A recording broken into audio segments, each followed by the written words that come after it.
Hello all, welcome to Cinevera. ఈ వీడియోలో అన్నగారు వస్తారు సినిమా రివ్యూ ఏంటో చూద్దాం. ఈ సినిమాకి అన్నగారు వస్తారు కాకుండా అన్నగారు రావద్దని పెట్టుంటే చాలా బాగుండేది. హానెస్ట్లీ ఏ సినిమా అయినా మొత్తం సినిమా అంతా నచ్చకపోయినా ఏదో ఒక్క సీన్ అయినా నచ్చుతుంది. అన్ఫార్చునేట్లీ ఈ సినిమాలో నాకు ఏ ఒక్క సీన్ కూడా నచ్చలేదు. ఎందుకు తీసారో ఆ డైరెక్టర్ గా తెలియాలి. మన తెలుగులో డబ్ చేశారు, లాంగ్వేజ్ డబ్బింగ్ తప్ప ఇంకేది మన తెలుగులో సెట్ అవ్వలేదు. తమిళ్లో ఎంజీఆర్ గారిని అన్నగారి కింద చూపిస్తారు, మన తెలుగులో ఎన్టీఆర్ గారిని ఉద్దేశించి ఆడియోని డబ్ చేశారు. కానీ ఏ ఒక్క విజువల్ లో మన తెలుగులో రిలీజ్ చేసిన అన్నగారు రెఫరెన్స్ ని మన ఎన్టీఆర్ గారిని చూపించలేదు. అనవసరంగా ఎన్టీఆర్ గారిని డబ్ చేసేటప్పుడు యాడ్ చేశారు అనిపించింది. ఇమేజెస్ రిఫరెన్సెస్ ఏమో ఎంజీఆర్ గారివి, కానీ ఆడియో మాత్రం ఎన్టీఆర్ గారి గురించి. డబ్ చేసేటప్పుడు కనీసం రెస్పాన్సిబిలిటీ కూడా తీసుకోలేదు. పోనీ ఇది ఎలా ఉంచి స్టోరీ ఏమైనా బాగుందా అంటే అది యావరేజే, ఒక రొటీన్ ఫ్లో లో వెళ్ళిపోతుంది. ఎక్కడో చూసామే అనిపిస్తుంది కానీ మనం ఎక్కడో చూసుండం. స్టోరీ విషయానికి వస్తే అన్నగారు ఎంజీఆర్ గారు, అదే మన తెలుగులో ఎన్టీఆర్ గారు చనిపోయే టైంకి హీరో పుడతాడు. అన్నగారు అంశతో పుట్టాడు కాబట్టి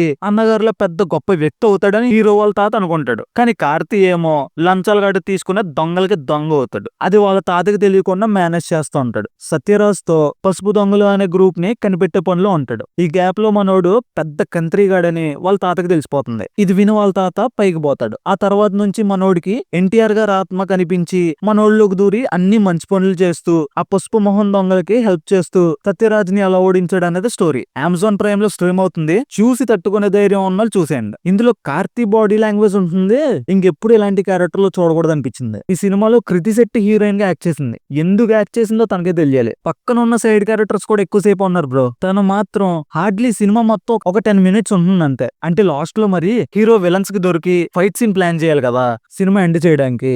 నిజంగా తన క్యారెక్టర్ అలా అనిపిస్తుంది సినిమా మొత్తంలో. నేను ఈ సినిమాని కృతి కోసం మాత్రమే చూసా, కానీ ఈ సినిమాలో తనదే 10 నిమిషాల క్యామియో అని నాకు ఎవరు చెప్పలేదు. ఇంకా తనకి దయ్యాలతో మాట్లాడే పవర్ కూడా ఉంటుంది. అందరి మైండ్స్ ని చదివేస్తుందంట, కానీ హీరో మైండ్ ని మాత్రం చదవలేదంట. Because he's hero.